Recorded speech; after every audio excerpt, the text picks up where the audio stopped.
मत्ती 22 में हम एक कहानी पढ़ते हैं। 15 से 22 पद में वो यीशु के पास आए थे, उसे फंसाने के लिए चला किसी की कैसे घात करे। तब फरीसी ने जाकर आपस में विचार किया कि उसको किस प्रकार बातों में फंसाएं। सो उन्होंने अपने चेलों को हेरोदियों के साथ उसके पास एक कहने को भेजा, हे गुरु, हम जानते हैं कि तू सच्चा है, परमेश्वर का मार्ग सच्चाई से सिखाता है, किसी की परवाह नहीं करता, क्योंकि तू मनुष्य का मुंह देखकर बातें नहीं करता।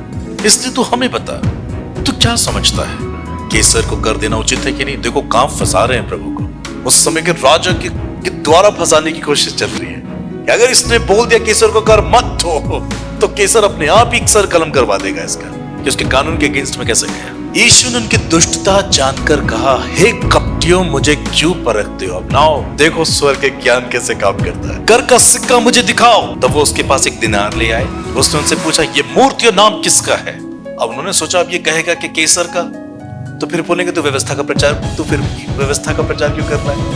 मतलब परमेश्वर का प्रचार क्यों कर? तो क्योंकि हमें तो परमेश्वर की बात माननी है हमेशा। और अगर क्या कहेगा कि ये परमेश्वर के फॉलो को, तो कैसर अपने आप मार देगा। दोनों तरफ से प्लान था कि जीसस घात हो जाएंगे। But he was carrying heavenly wisdom. सिक्का मुझे दिखाओ। वो उसके पास एक दिनार ले आए। उनसे पूछा, ये मूर्ति और ये छाप किसका है? ये नाम? उन्होंने कहा कैसर का। उसने कहा फंस गया ये अपनी बातों में। व्यवस्था में पथराव करना है अब हमें सीधा इस पर।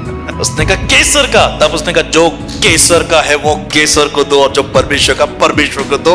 और आगे देखा ये सुगु ने अचंभा किया। मतलब क्या विजडम थी इसके पास, क्या जवाब दिया। हम भी फंस गए और ये भी बच गया। Praise the Lord. आप बच सकते हैं शैतान के ट्रैप से if you caring God's wisdom, heavenly wisdom.